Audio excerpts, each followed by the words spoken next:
Kyra, thank you so much for hanging out and talking to us a little bit about your new Chucky documentary today. Oh, thank you for having me. Well, I watched the documentary a few nights ago and I really enjoy it. And I think this is probably the first real comprehensive retrospective of the whole Child's Play franchise. And you cover all of the films and it goes right up to the beginning of the TV series.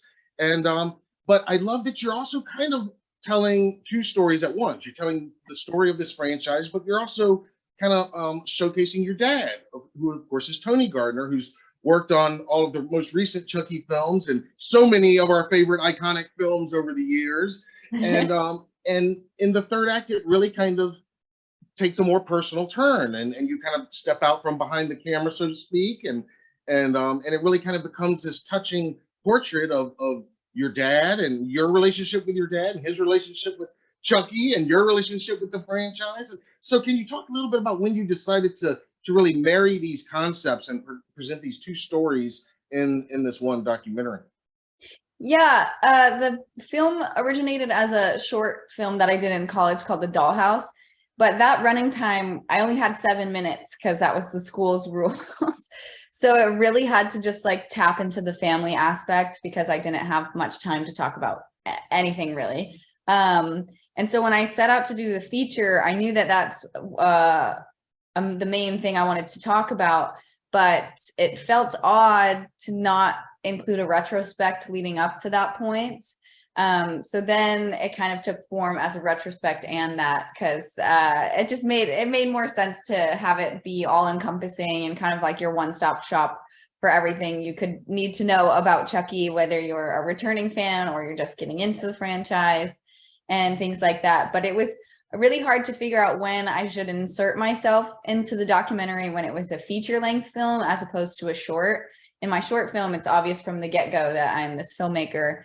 And in editing it in a feature-length version, in doing the retrospect, it felt a little awkward to start with that because my dad himself didn't start until Seed of Chucky.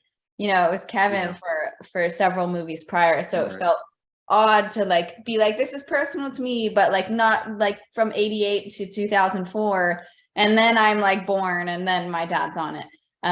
So it was really trying to figure out how to make those two things come together. And I feel like a lot of documentaries kind of like need something in their third act to keep it interesting. So that was kind of like a decision that came later on, even though it's not a surprise anymore because I've been doing so much marketing for this and like promoting it on all my social medias of like when I'm like, I'll tell you now, I'm the filmmaker, and it's like, yeah, we fucking know. But what can you do? Well, and again, I mean, I know, Child's Play fans obviously are going to love this, and it's going to be a must-own, and they're just going to cherish it. But I think even just, horror fans in general, just movie fans, it does open it up to that wider audience when you move into that personal area in that third act. Another thing I wanted to ask, because obviously growing up, you grew up around the franchise.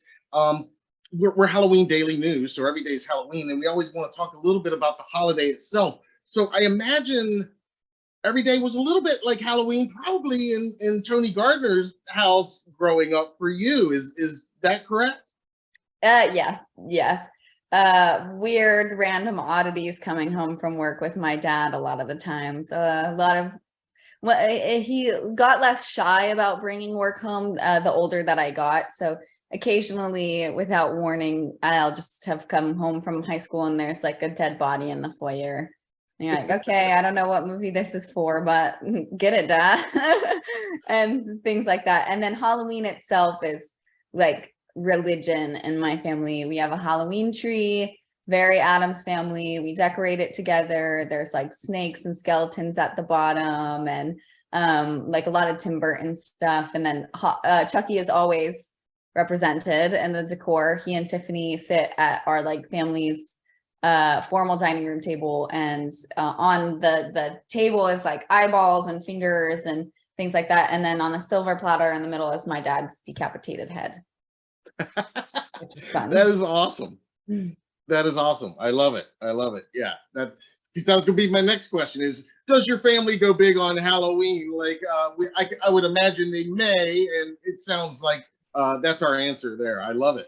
I love it. Yes. Yeah. And if you'll indulge us, we always like to ask, what is your favorite Halloween candy and your favorite Halloween costume? Oh my gosh. Like a costume that I see other people doing Sure. or Yeah. have I've done myself because there's so many Yeah. Halloween costumes I wanted done. Yeah. How about one that you've done yourself? Okay. I've not been as creative. Well, um, I did Beetlejuice one year, like, but with moss and stuff and the whole Yeah. whole nine yards. But I really want to be one of the nurses from Silent Hill. Oh yeah.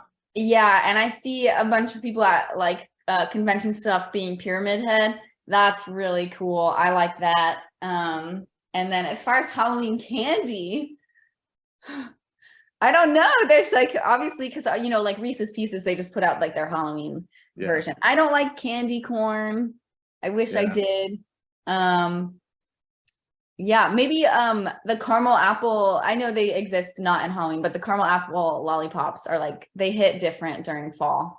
That's true. Oh yeah. That's a good pick. I like that. Yeah. Yeah. Yeah. And that qualifies absolutely. Okay, good.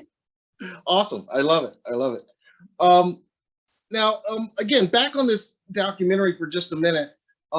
Your dad, when you're talking to him, he does get pretty candid at a certain point about how the business he's in, Hollywood and filmmaking, it's taken him away from home a lot, and Yeah. and a lot from your childhood, and he's pretty, upfront and candid about that in the documentary. Did any of that surprise you that he was so forthcoming with that, or did you realize that that was going to be part of the discussion in this documentary? I knew we were going to have the conversation about him being gone from home for a bit because that was the original focus when I did the short film, was asking Okay. kind of the more personal questions and the focus being family. So obviously you have to talk about being away from family. And I was surprised, especially that moment where we're in his SFX shop. And at the time I was making like a mini Chucky doll for the end credits of my short film. So that's what we're doing. But when he was just like, it sucks, like, and then just like awkwardly laughs. I wasn't expecting moments like that, and maybe he was thinking like, oh, this won't make it in the film, and then my filmmaker brain was like, oh yes it will. Yeah, it was really like a moment of kind of stepping into adulthood with my dad as well, of like my perspective was always being the kid and being bummed that my dad was away, but for once we were having a conversation as an adult to an adult of like, how was this for you as a parent though, because that also must have been hard. Absolutely. And that is interesting that your filmmaker brain, your adult brain had to, kind of kick in and recognize that, oh, well, this is very much a part of what this is about and what this conversation is about. So I've got to, include that honesty and that candidness in there, even though Yeah. it might come a little shocking to the daughter version of you.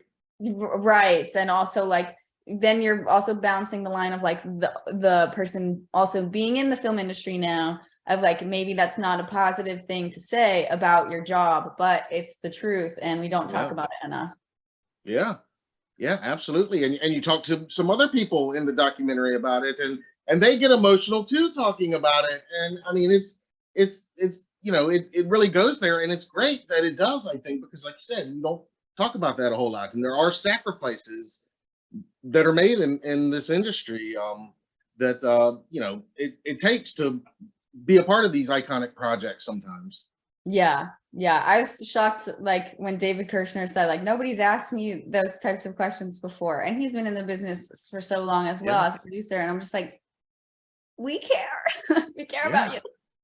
you. Yeah, absolutely. And that was shocking when he said that nobody had ever even inquired about that before and approached it from that angle. So yeah, I thought that was a really powerful moment.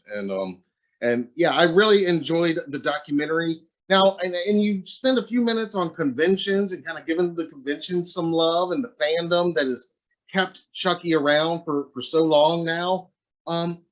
What's your personal take on how this franchise has survived. I mean, there's been different eras. It's been sort of reinvented, different tones, and now with the TV series, I'd say it's bigger than ever at the moment.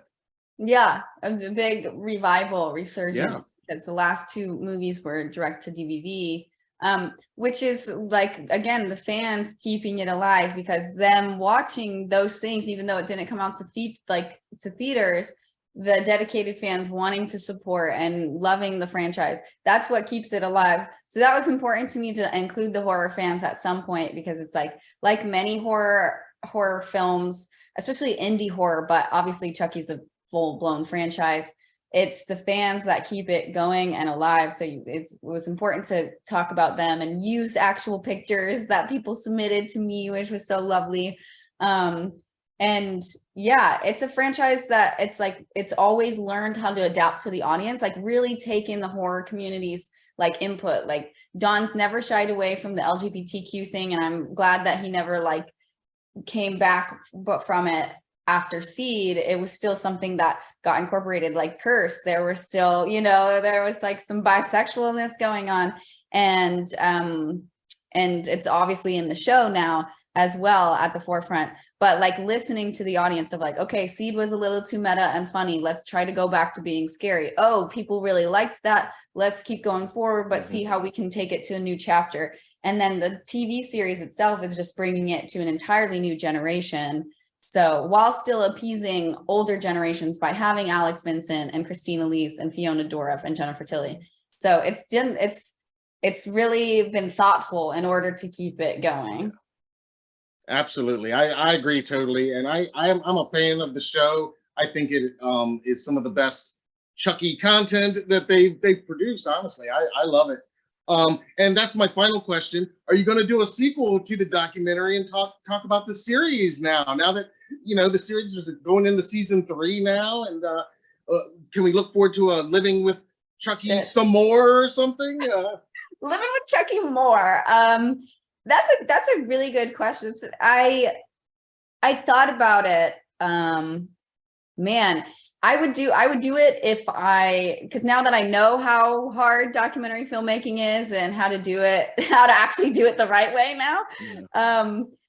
If there was support from it internally, I would be happy to do that. I actually don't think that's not a bad idea at all, because it'd be the same concept of meeting the new extended family that comes with the TV show. Because I have not met Devon Sawa. I have not met any of the kids, but I did actually just recently meet Lachlan Watson, who plays Glenn Glenda, for a music video that we did together, and they're wonderful. And it kind of resurged that feeling that I had when I made this documentary of like meeting people that understand this world and are also so kind.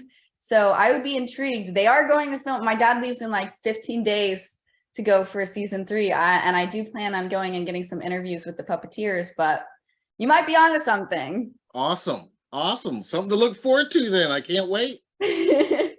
Thank you. Yeah, I'll have to give you a special thanks. Be like, thank you, Matt. Awesome. Well, thank you. And thank you so much for talking to us today. I think that's our time. But instead of saying goodbye, because every day is Halloween, instead, we're just going to say Happy Halloween. Happy Halloween. I love that. That's awesome.